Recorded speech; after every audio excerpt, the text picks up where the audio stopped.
Well, hello and welcome to this Rare Leadership webinar. My name is Nick Harang, and I'm so glad you're able to join us today for what we trust will be a very encouraging and helpful hour.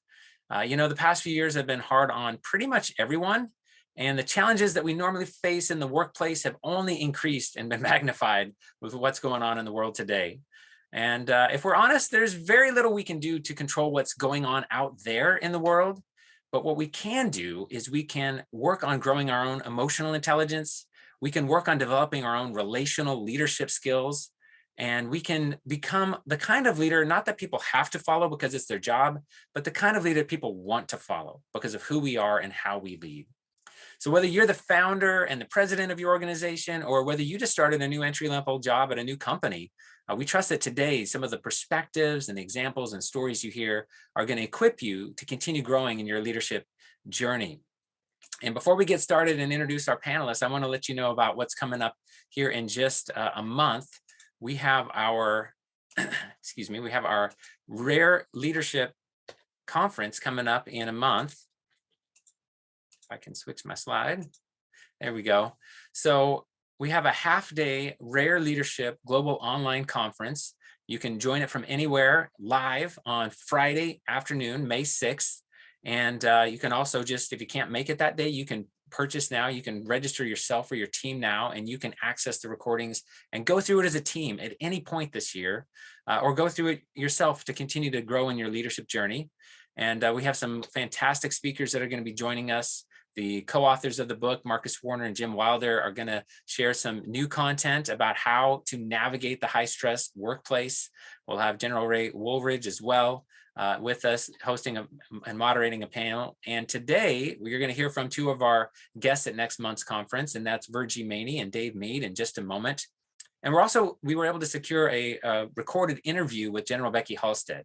She wasn't able to join us live because she is on the go globally all the time, but she was willing to carve out one day in the month of April to record an interview about how she has navigated several toxic and high stress workplaces in a relationally healthy way. So we hope that you can make plans to join us for that in a month. You'll hear a little bit more about that, but I want to go ahead and begin to introduce our guests today. So I want to welcome on Virgie Maney, our first guest. Welcome, Virgie. Well, good morning. Thank you. And good afternoon. It's great to be here. So glad that you can join us. Virgie was part of our Global Online Rare Leadership Conference last year, and we got tons of positive feedback of people saying, we want to hear more from her because she's the real deal. So thank you for making time today to have a conversation. And if for those of you that don't know Virgie, she began her career as a teller at Wells Fargo. And just because of who she is and how she grew as a leader in that crucible, if you will, she ended up rising to become a senior leader, managing a team responsible for training over 250,000 employees around the world.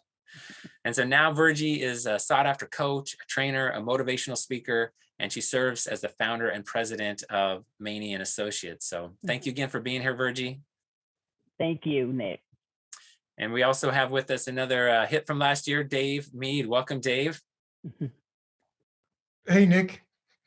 Thanks for joining us. And for those of you that don't know Dave, he served in the military, the U.S. Army, for 31 years, rising to the rank of colonel. And he was also a faculty member at the Center for Strategic Leadership in the U.S. Army War College. So he has tons of leadership experience. He's now the founder and CEO of WeAlign, which is a strengths-based coaching firm that serves clients in the corporate world, health, government, nonprofit, military, and beyond.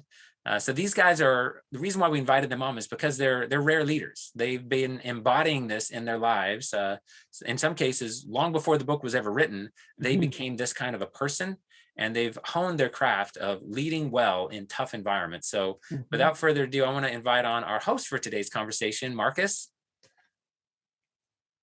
Hey, Nick. Good. Hey, Dave, George, Virgie, nice to be on with you guys today. Yeah, I want to just mention who Marcus is for those of you that might be new. Marcus is the president of Deeper Walk International and author of over a dozen books, including Rare Leadership and Rare Leadership in the Workplace, and just has a special knack for taking complex things and making them simple, understandable, and immediately practical in your life. So Mhm. Marcus, I'm going to turn it over to you and let you take us into today's conversation with our friends and these rare leaders. I appreciate it, Nick. And this is fun. It's nice to have you guys on. Just for our audience sake, why don't you let them know where you're coming from today? Where are you joining us from today, Virgie? I am actually coming from Oakland, California today. Nice, beautiful weather.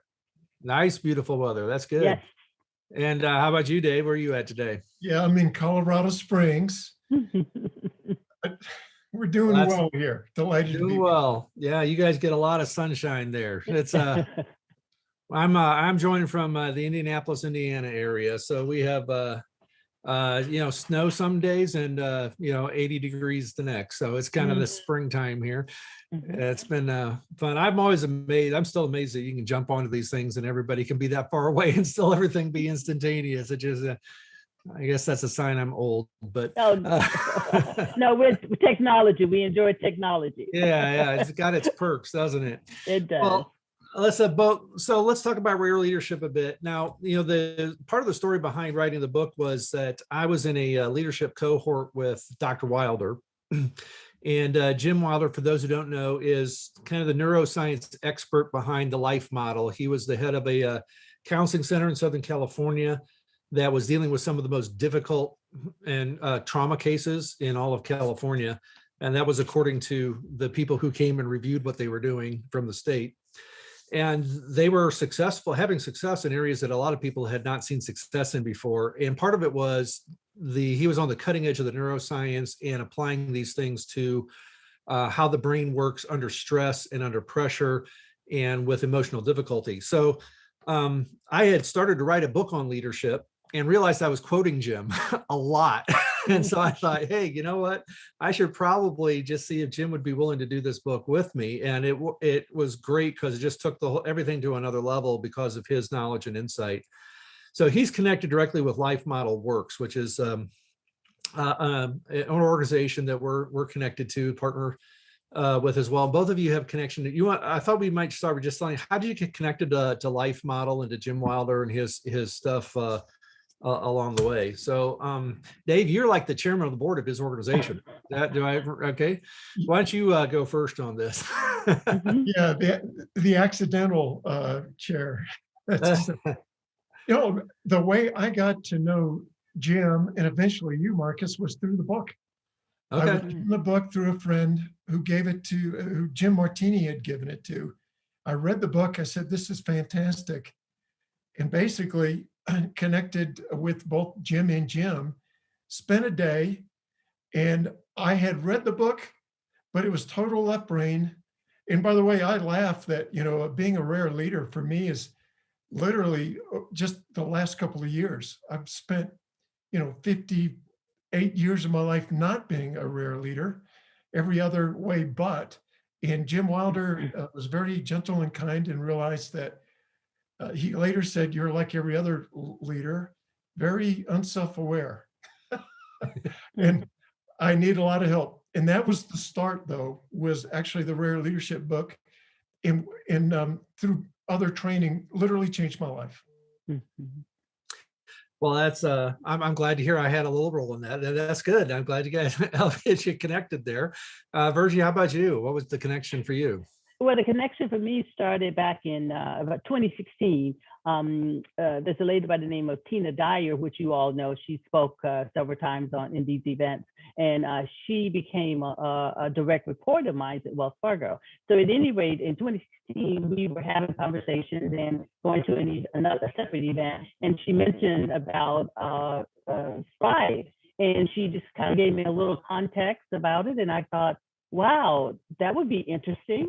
And that was all that I knew. And so we went to our first Thrive workshop. And I think that was in Texas, I want to say. And we went there, and that's when going through that week was just, it was just speechless. It was something that you look back, and today I'm still experiencing the effects of what we went through. It was just quite a great experience for me. And in going through that at the time, because it's linking the brain to the Bible, I was just so amazed at what I did not know. And then, of course, at that time, learning all that I learned, then we found out that we had an immediate family member that was in need of mental wellness support. So it really was perfect timing for me to go through and understand that there was so much more happening in the brain that I just had no idea. So that's what my first experience was. Well, it's yeah, there's a lot of us who can relate that we have family who we know immediately benefit from some of the things we've learned. And all of us, I think, have these aha moments where like, oh, so that's what's going on with me, right? Yeah. Yeah. And both of you have mentioned Thrive. Just so people know, Thrive is run by Chris and Jen Corsi. Chris and I are also have co-authored some books on marriage and parenting together. And based on this same neuroscience that is underneath all of this. So they do a great job of offering training on relational skills based on this brain science. So just people are aware of what Thrive is. That's actually where I met Dave. We were in a group there at a Thrive training thing, working on our relational skills together. And it is funny because, you know, there's such a whole new paradigm that comes with this, right? It's like it changes, it gives you a new vocabulary. You find yourself describing things with different words. You find yourself looking at life through a little bit different paradigm or lens. So let me just ask this. So what are some ways you've tried to put rare leadership principles into practice before you had this vocabulary, right? And then how did maybe having some of the vocabulary help with that? Yeah. Virgie?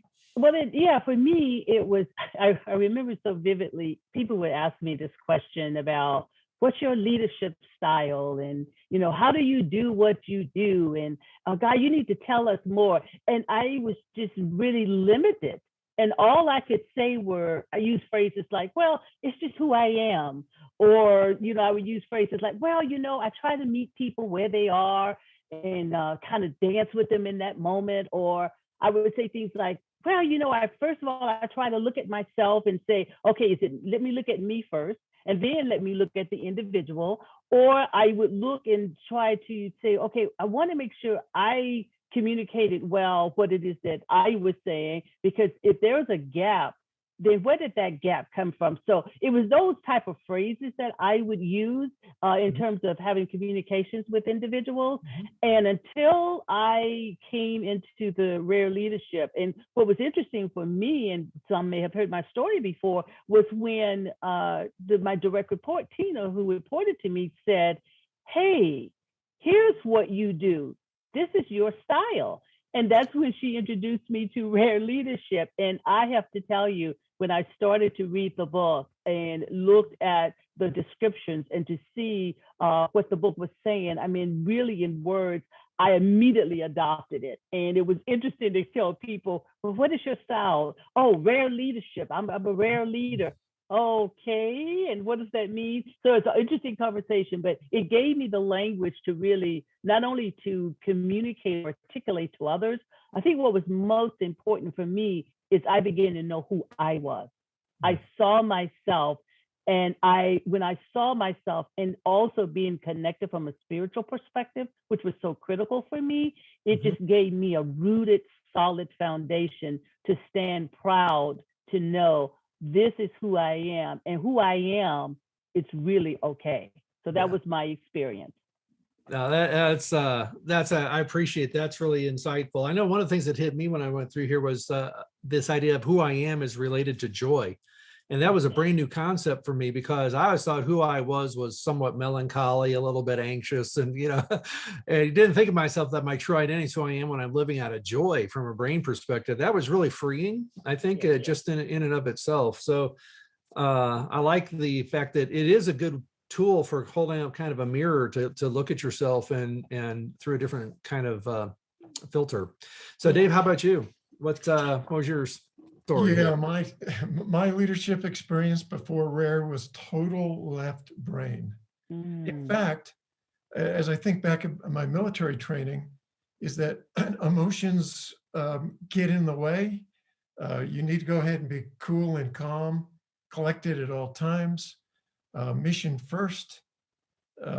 We would say we want to take care and love our soldiers, but it was without any type of relational skills or understanding of the brain, you just go through some old leadership training that I bet you we all have had.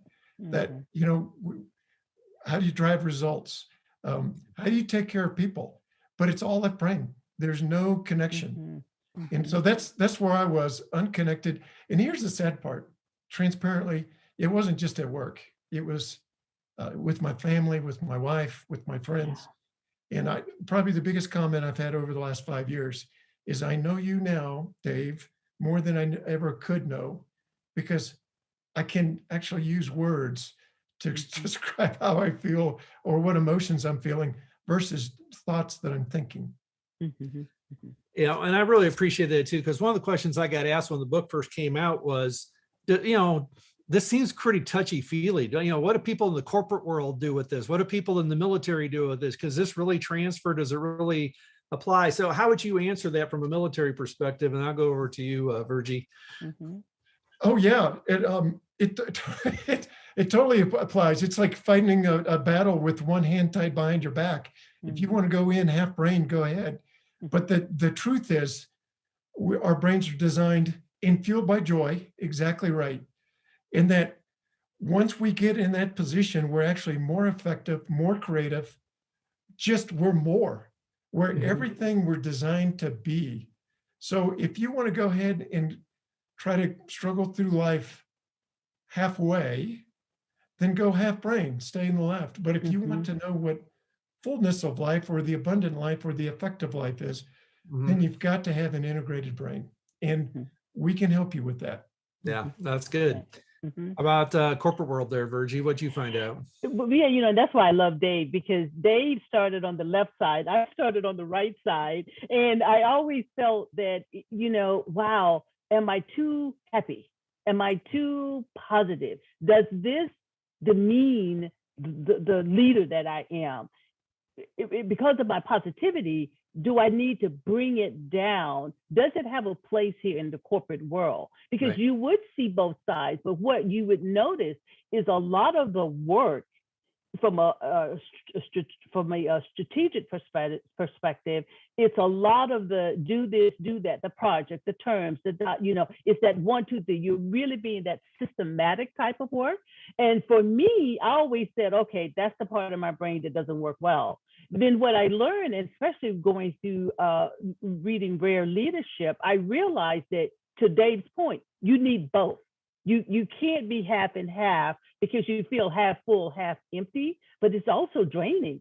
So then I realized that being positive and optimistic is amazing. And it also has its place. But that part of the left brain is also needed to, as I say, dance together. You have to melt the two together, because there are times when I tell people, I get tired of me. It's too much. You've got to bring it down and be able to find the balance. And it needs to be situational. What is it that you're working with? And not only what are you working with, who are you working with? So being able to understand the left and the right and to find the balance between the two, it also positions you to be a leader of all people. So now you can connect with individuals at different levels and in different places. No, I appreciate that. You know, we've been throwing around left and right brain here a little bit when we haven't explained it to people. So why not, because, you know, in our culture, we tend to use left and right brain almost like metaphors. Like if you're a really creative person, you're right brain. And if you're just analytic, you're left brain. So, you know, give me a little bit of your understanding when you say I was right brain, I was left brain. What are you thinking when you say, like in the past, Dave, you said you were very left brain. What did you mean by that? Yeah, my world was in my thoughts and data and facts. And, you know, I just wasn't anything I ever seen modeled or even explained to me before, where I thought my world was the right world. It was the world I knew. And then with some other deeper issues like attachment styles, mine was avoidant. And so my happy place was just go back in my thoughts. And I would actually avoid relationships or difficult conversations or anything hard. So the very thing that we've been designed for relationship with one another in groups, it was the very thing I was running away from, because it felt safe to me to be predominantly on the left thinking, logical, rational side of my brain. And so, yeah, I was losing out. I wasn't able, and by the way, and a lot of compassion, because again, I've spent the vast majority of my life here. I can pick up now when people are trying to be relational, but they are still stuck in the left brain because they're giving, it could be, they're justifying or they're being rational. They're explaining. Well, all that is left brain. Yeah. There's no connection in the feeling. So I'm kind of like, my spidey senses are super developed that way. Tons of compassion again, because I've lived there. But if you find yourself in the explaining, defending, justifying mode, that's left brain, baby.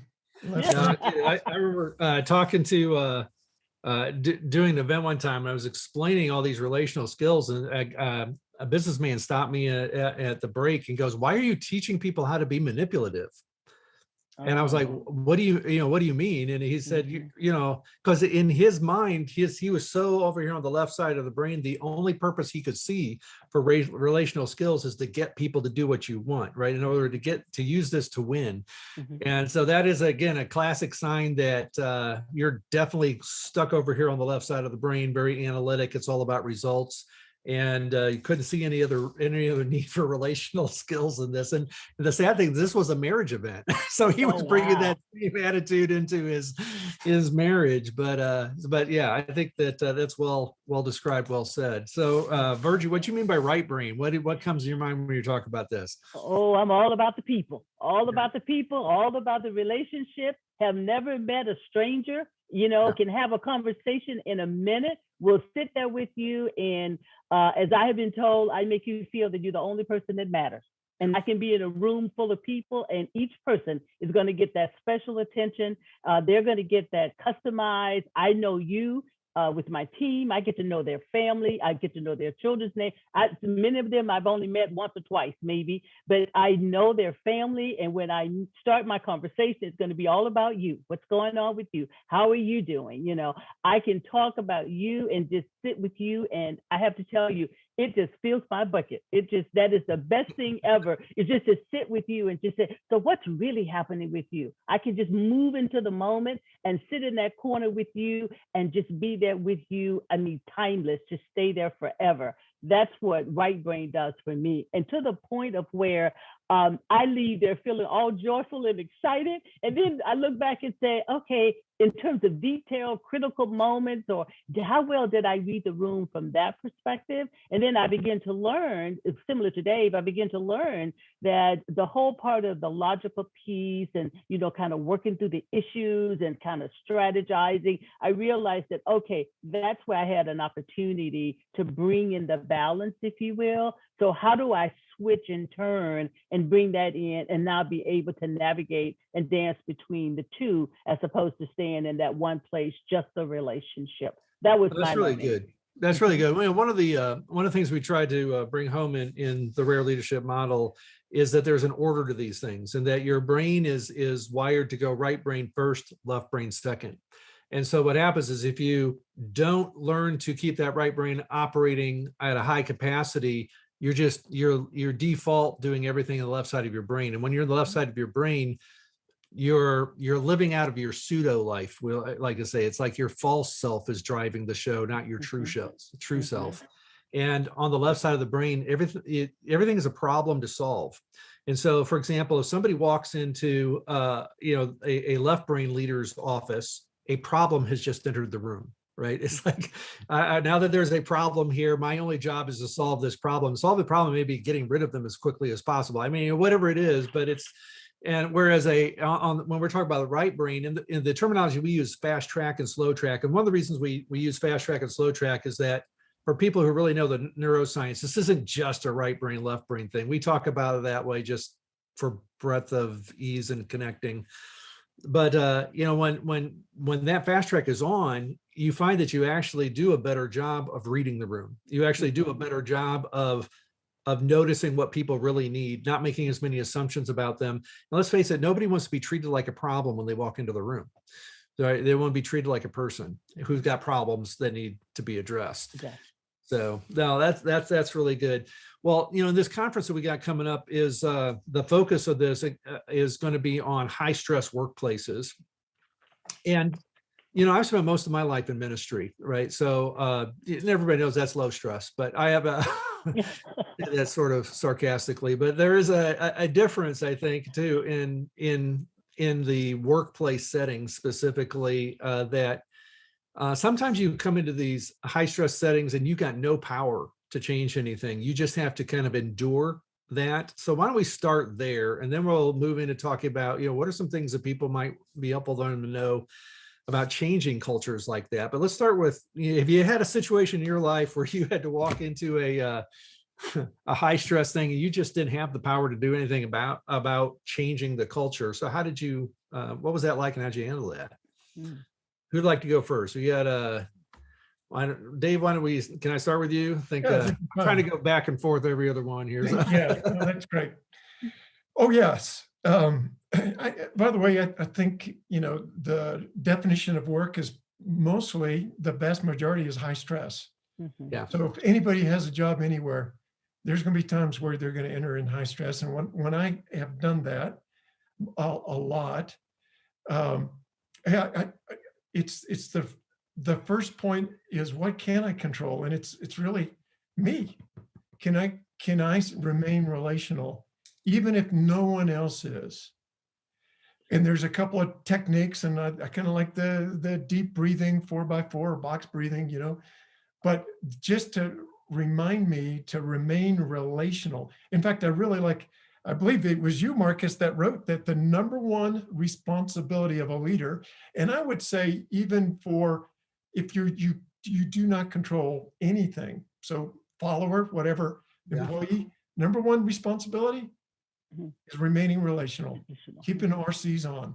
So those relational circuits, and because I can be my best self in a bad situation, but I have also gone into high stress situations, not remain relational, and it really goes bad. So again, if you want to be able to, I think for me, the number one is when I can sense it, is that I want to make sure that my relational circuits are on, that I don't get triggered myself, that in one sense, it's being the adult in the room. It's being the mature one, that I can remain me, even when nothing, when everything's beating you down, it won't beat you up. In fact, you can use that to go ahead and even grow deeper, where this is just another chance where I get to shine in being me by being relational. No, that's really good. And just again, for terminology and definitions, RCs for people like relational circuits and RCs, what do you give a quick understanding for our listeners what you mean by that? Yeah. And again, this is from rare leadership, is that imagine the right brain being like an elevator, and there's 4 stops. And the first and deepest is what we would call our attachment center.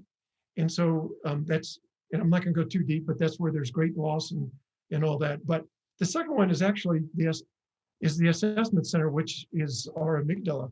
And that's where you can get triggered emotions. Third one is attunement. So am I actually attuning? And the third one is our identity center. That's where I act like myself. And when I can get that elevator, so even now, when something, I can feel it in my body, so I'm attuning to my body, something's not right because my amygdala has been set off because maybe of some attachment pain. I can sense it. And then my immediate reaction and my shortcut is if you want the quickest, 4x4 breathing gets air into your brain it's kind of like to remind you who you are. But that's the RCs in a nutshell. Very good. No, I appreciate that. That's well described. So we sometimes talk about having an on-off switch in the brain, right? And that is that so when my circuits are on, my switch is on, I get access to these higher level brain functions that allow me to act like myself and remain relational. And if I get too stressed, right, it goes down. So let me just take a minute. We'll go to you here a second, Virgie, to describe what we mean by stress. Because from my perspective, in talking about this with Dr. Wilder, there's stress is really emotion, right? The only thing that actually causes us stress is our emotions. And so, like, you might say, well, it's a deadline, or it's this, it's what that deadline's making me feel that causes stress. It's somebody gives me a shame message and says something negative to me in front of all of my peers, like they shame me in front of everybody else. What I fear is what that makes me feel, right? And so a high stress environment is almost completely about how do we manage emotions, right? How do we get in a situation where someone gets mad at me? How do I handle a situation where somebody shames me publicly? How do I handle a situation where I am where I'm motivated with fear because, I'm just, what's going to happen if this doesn't, is my driving factor. So I just say, when we're talking about stress, largely what we're talking about here is, how do I handle these big negative emotions that are part and parcel of leadership, part and parcel of getting work done?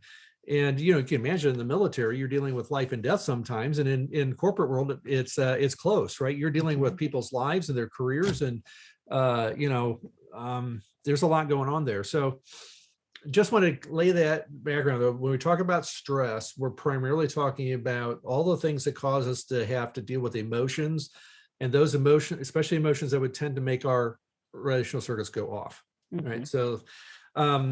So Virgie, and from your experience there in the corporate world, have you found yourself in a powerless situation with or you couldn't change the culture, but you had to navigate it? What was that like for you?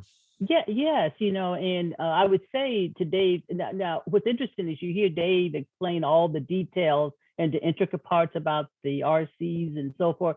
Now, for me, that's like, okay, that's the part where my brain goes, all right, I get it.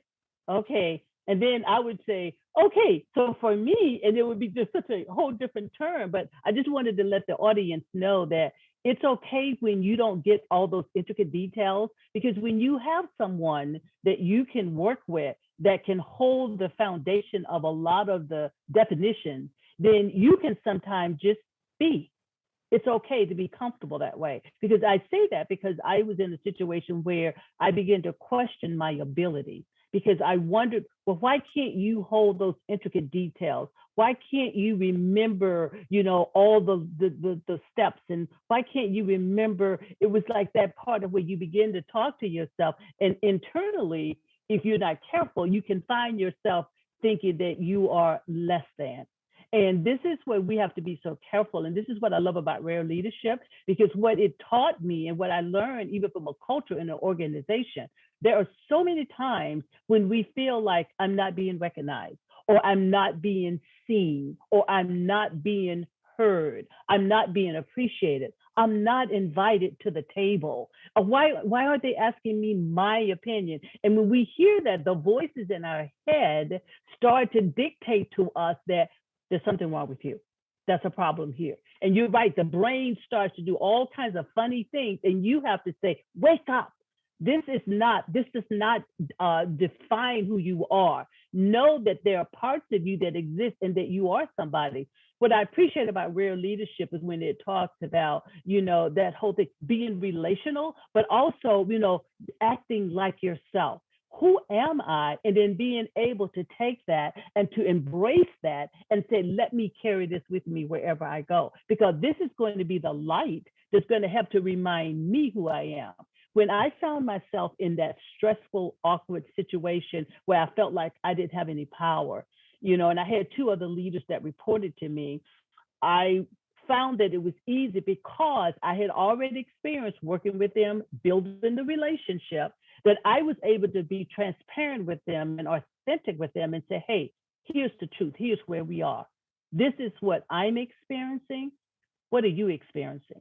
So we were able to have the conversation and be able to really have a safe place, if you will, to kind of talk through what was going on and the cultural changes that we saw. And then I was able to say, well, here's what I know that I have power. Here's what I can do. But here's a place where I'm concerned about my ability to be effective in changing and turning things around from a team perspective.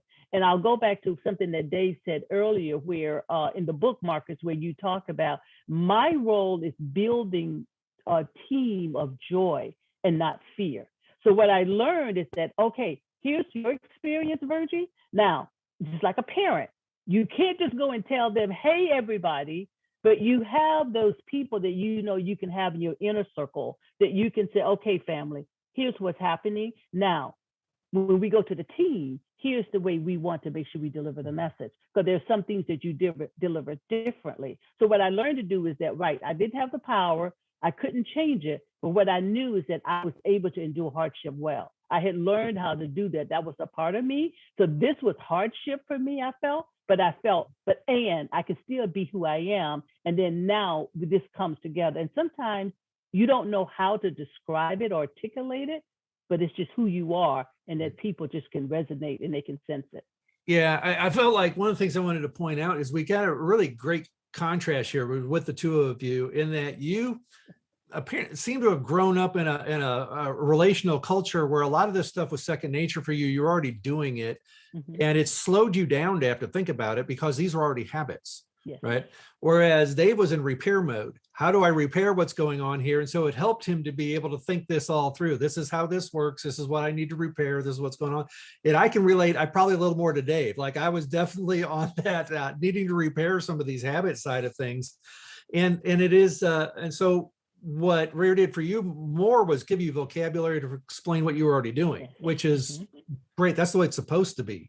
But for a lot of us, it says big wake up calls. We realize, wait a second, I don't do that.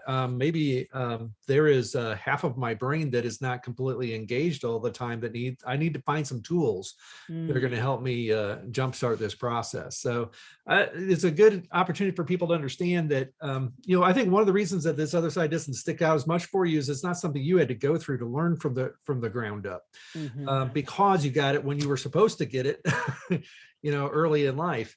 I also want to point out to people that this is not meant to give shame, like some people have it, some people don't, because one of the things that Life Model teaches is that the number one reason we don't have these skills is that we didn't get taught them. It's called a trauma, right? And there was an absence of something good that we needed in our development, and we didn't get it. It's like nobody's just said, I think I'm going to be immature. I think I'm just going to shut down half my brain today and try to live without it for the next 30 years. That's not what happened. It wasn't a choice we made. It was just the natural consequence of not having learned these skills when we were younger. So part of what we're trying to do is help people get a vocabulary for understanding why this is working so well, like you're having, and then repair language for what is it that I need to do to get better at this. All right, well, let's go to this next one now. If you're going to give some, let's look at it from the other angle, and that is when you've had a chance to change the culture, like you've been in a position of influence where you could do something to bring that kind of transformation. What have been some things that you found helpful that you've done, that you kept in mind as you've been doing that? So we'll go back to Dave since I love the word joy. For those that are familiar, it's a real relational term. It means I'm glad to be with you. And what that does for me is I am genuinely glad to be with you. And our brains are super smart. We know when somebody's not glad to be with us. And that's the word we use for shame. It's a horrible feeling. But boy, oh boy, when people know that you're with them, you hear them, you see them, you're a love cake, you're curious, you're appreciative, you're kind, and you maintain eye contact, people are there. So I think when you are in control of a situation, you are setting the culture, you live it out. It is the new normal. It is who we are. So I'm going to pause and ask, how are you? And I'm going to listen for emotion, and I'm going to validate, wow, that sounds really hard, or good for you. But it's going to be it's a journey together. So before it was just me, now I want to have a culture of that we're all together. This thing together might be hard, but it won't overwhelm us because we're together. We're not alone anymore. So, I look at myself as a culture keeper, guardian, passer honor, but it starts with me. And then I'm able to, if I see somebody that's doesn't quite get it, that's fine. We're going to grow in this together. But it starts with me, and it's going to flow out of me. And that's my main job I think, of being in control of the culture and what it looks like. Really, it's about joy. So you didn't just say, all you guys need to grow up and get more mature, and here's how you're going to do it. That wasn't what you did. Okay. Nor did I say, man, it seems like it just got triggered. What's going on? I didn't say that either. Right. Yeah. Right. All right. That's good. How about you, Virgie? What were some things that you found helpful in trying to change culture when you're in a position of influence? Yeah, what's been for me is knowing my people and finding my tribe. Okay. Just knowing that there are others out there that want the same thing that you do. And because of that, don't give up, don't give in, but stand back and reach out to those that that these are my people. These are others that are trying or aiming for the same goal or the same objective. And many times we sometimes think that they have to look like us. They have to be like us. They have to have the personality that we have. But it's not. Many times it's someone that's not like you, that they don't look like you. They're coming from an opposite side or a different perspective. But how do you, as my website said, it's where leaders find balance. How do I find my people? And it doesn't matter what they look like or who they are, but what is it that I need to balance out what it is that we want to create? So this culture that we want, we can't do it just from one side, but we've got to say we need both sides and we need both group of people. So how do we find those people and come together? And to Dave's point, and how do we come together now and have that conversation, whether it be big or small, but it has to be very sensitive, and we have to be able to respond to one another. So what does that look like? And we move and act in that, and we move together. No, that's a good point, and it's a nice transition into like just our final question here before we go to question and answer time. I invite Nick back on, and it is just a little bit about what you're doing right now, because I know that this isn't just a book you read somewhere. You've really built this into the way that you're leading what you're currently doing. So Virgie, why don't you tell us a little bit about what you're currently doing and what you have to offer people who might be want to benefit from that? Yeah. So now what I'm doing now is we're running our business as a certified coach, a spiritual coach, and executive coach. So bringing the balance to those that are sitting in both perspectives. To your point, Marcus, many that are spiritual leaders, or there are those that are also in corporate America that are also spiritual, and yet they're trying to run an organization. So they are split between the culture and values and so forth. So for me, as I continue to do that work, the rare leadership has really continued to be that foundation to build upon that. The other thing is that I find in it is that you, as a leader, that leadership piece can be in your family, it could be in your community, it's in your church, it's with your friends. So it doesn't stop at just being in a corporation or in a company, but we carry that. Wherever I raise my hand and say, I want to make a difference or I want to influence within, that's where leadership starts. So in that perspective, what I'm doing now is that this still rare leadership allows me to be free to meet people in the moment, but also to be able to exchange and understand where they are and be able to spend time with them where they are and where they want to go, but to be able to have that conversation so that we can navigate back and forth together, and that now we can bring our two maybe perspectives into that conversation in a coaching moment to help them get to where they are. So that it continues to add that value.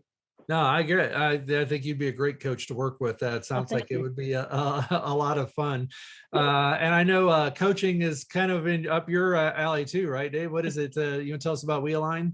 Yeah, WeAlign, we've integrated the brain skills as one of our 3 core competencies with the International Coaching Federation, gold standard of coaching plus strengths, where strengths.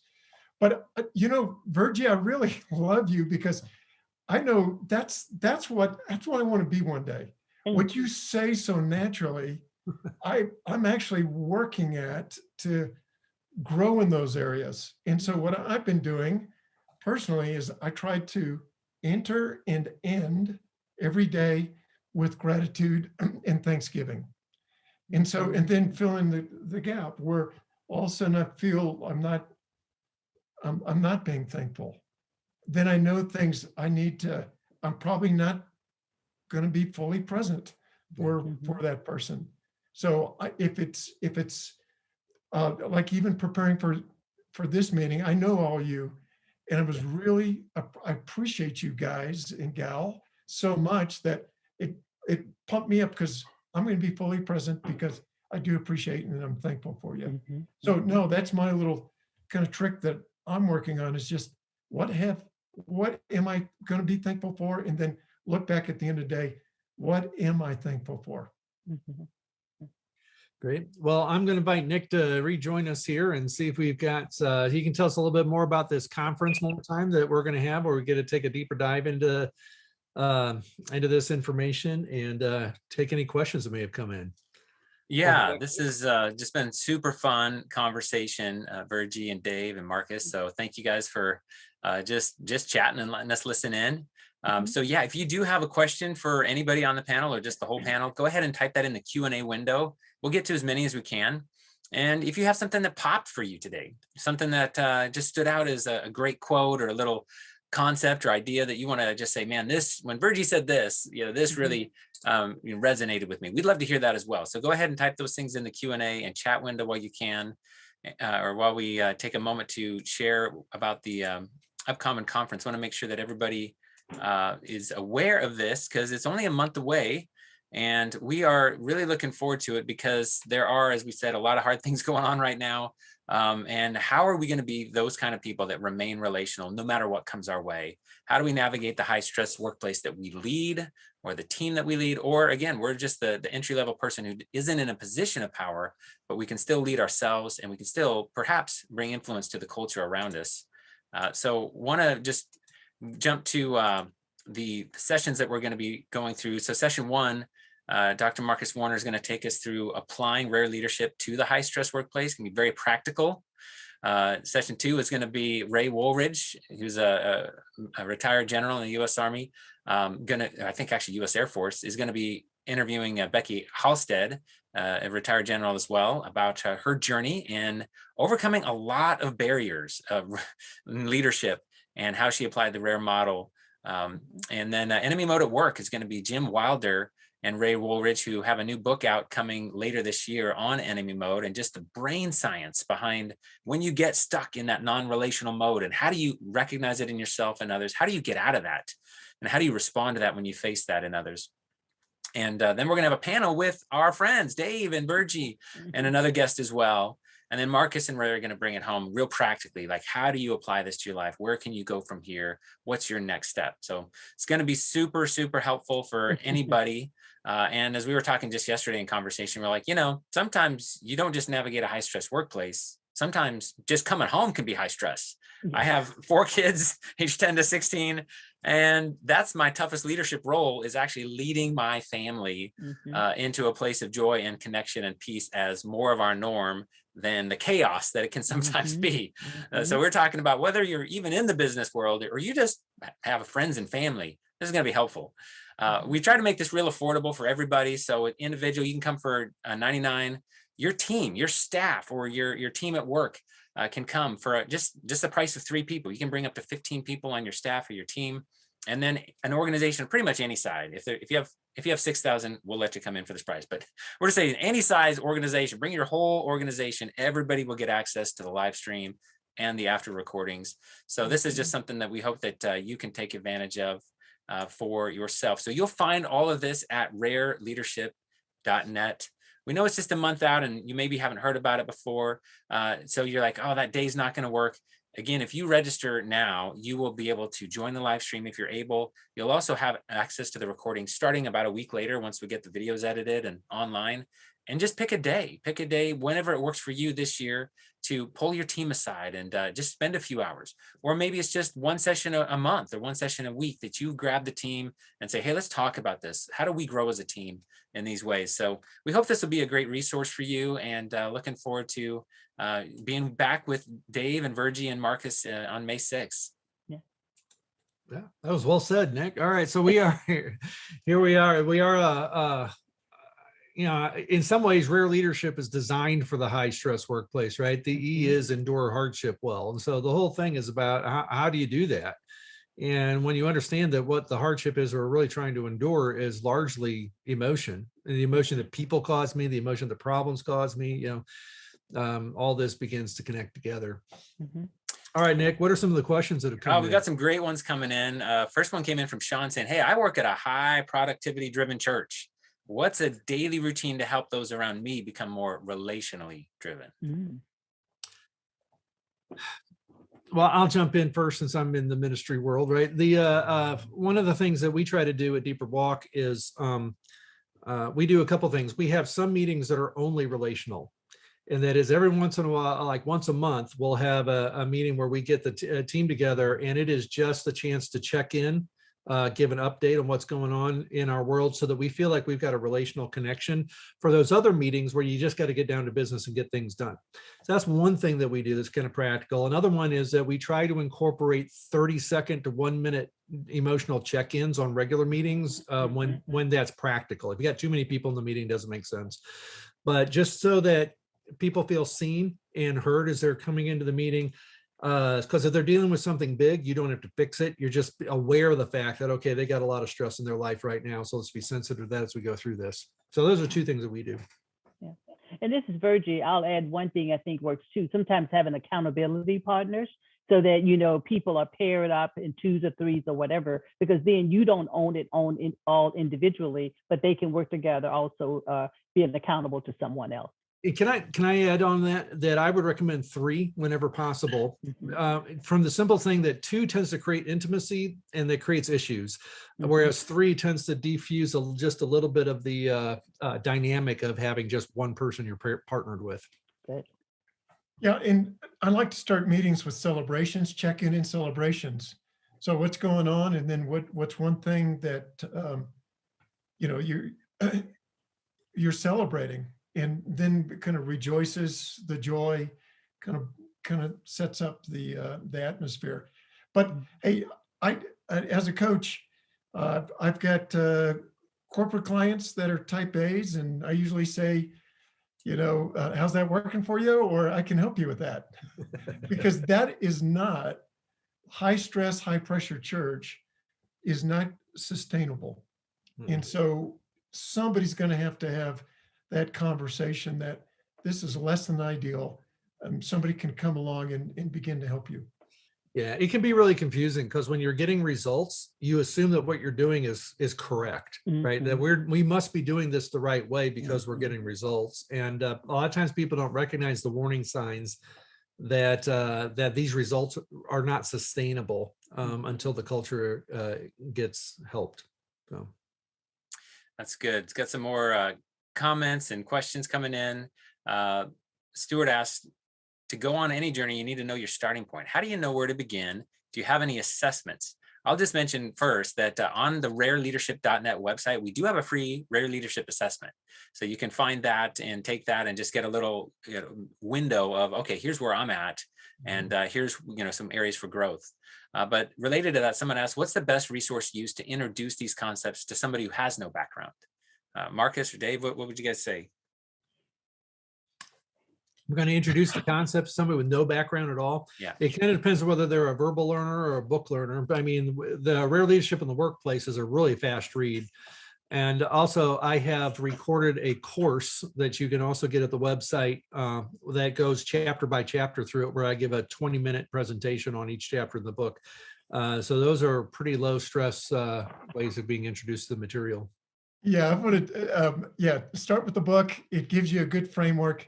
But the second step is find somebody else that's a little bit further down the road in this and begin. There's nothing beats in person. And it's one of the biggest challenges to maturity is being able to actually get with people that are a little bit more mature and can talk maturely. So yes, read the book, get with somebody that's that this is part of who they are. And it really is an easy read. I just want to make sure. I mean, that's how small it is. It's an easy read. That's good. Well, somebody asked, I'd love to hear more about that balance Virgie referred to. I swing back and forth and this doesn't work well. And I know I have strengths on both my left and right side of the brain, but how do I find that balance? Yeah, I would say that the first thing about the balance is understanding that you do have both sides. And when you look at both sides, you ask yourself, where am I weighing the most? And when I weigh the most on that one side, when do I find myself weighing at that particular level? What are the situations? What are the circumstances? Then what are the outcomes that I see from being in that place? Then when you start to look at that and say, but what are the outcomes I want? Then it helps you to say, okay, I'm over here to the right. I need to get over here a little more to the left. So what happens basically is your outcomes and your results, they will have to reflect on you. And I'll tell you another best place is your family. They can really help you and give you that feedback because they're going to be honest, open, and they're with you all the time. They see you at your best. They see you at your less than best. So that's another good place to help you to find that balance. And then we as coaches, like Dave said, and that's what we work with, to help people to understand what it is to find that balance. That's what we do to support you. That's great. Well, a lot of comments coming in, people saying, someone mentioned remaining the adult in the room by keeping my relational circuits on. That clicked with me. Yes. So yes, that's helpful. If at least somebody's acting like a grown up in the room, and why not us, just even having that language and that idea, like, okay, how do I stay my best self even when I'm not feeling respected right now, or even when I'm stressed out right now. Somebody mentioned that they really appreciate the concept that my stress is actually just caused by these emotions. Like it's actually these feelings that are driving it more even than the circumstances themselves. A helpful insight there. Somebody asked, how do you actively train your team, or actually, do you train your team actively in the relational skills, or do you just model them? Good question. I mean, the idea, obviously, I say obviously, we wrote the books with the idea that you could train it, right? And they're coaches for the opportunity that you could train it. And where I start, just FYI, is I usually start with our CAKE acrostic, and that's curiosity, appreciation, kindness, eye contact. And the idea that if you just want to infuse a couple of basic skills in the training, get people practicing curiosity in their conversations with each other. And we mean by that, what's your perspective? And what are you feeling about this, right? And then you practice doing that, sharing appreciation regularly, making sure that you're kind in the way that you communicate, and then making eye contact. Those are the 4 key relational skills for remaining relational. So that's usually where I start. And this is Virgie. I would also say that for me, I stand in a place of behavior comes from somewhere. It doesn't come from nowhere. So when I stand in that place, however the team or the individual show up, I always think about, okay, what's the behavior that I'm observing? And then I realize now this is coming from somewhere. So that leads into the part that Marcus talks about. That's where I become very curious. And as that right brain, that relational person, I want to help you understand, let's talk about where this is coming from. Yeah, and just to sum it up, the left brain likes to be taught, the right brain likes to be caught. So it's both to me. That's good. Well, Jeff asked, do you have any training groups for people to see this kind of stuff work and practice and gain these brain skills beyond watching and listening to the ideas? So we do, as Marcus said, we do actually have a USB drive of Rare Leadership in the Workplace training. So Marcus teaches you just in 20-minute video segments through the book, and then the book will give you more information. And we do have some coaching available. We do have consulting available, and we do have partner ministries like Thrive Today that will get into the 19 relational brain skills that are kind of foundational for some of this stuff. And we'll be sharing more at the Rare Leadership Conference next month of some of the next steps that you can take individually and as a team. So we want to resource you wherever you find yourself in the workspace, home, beyond the nonprofit sector, with what you need to be your best self and to create healthy cultures and healthy teams where you actually are glad to be together. You actually like coming to work because of the people that you're able to work with, and Yes. the productivity and everything else just increases as a result of those changes. It's good. Well, it looks like we're about out of time for today, aren't we? So that went fast. I enjoyed talking to you guys. I feel like we just scratched the surface of things we could really have a good conversation on. I also just wanted to point out too that if you haven't read the Rare Leadership in the Workplace book, it does have 8 what we call maturity workouts in the book that you can use with your team to actually help them begin taking them through some exercises. So that is in the book as well. Fantastic. Well, Virgie, Dave, Marcus, thank you so much for this fun conversation. And I'm really looking forward to next month where we get to take a deeper dive together. Excellent. See you then. Yep. Yeah, All right. appreciate Thanks, you. everybody. We'll Okay, thank you. see you again. Okay, bye-bye. Bye.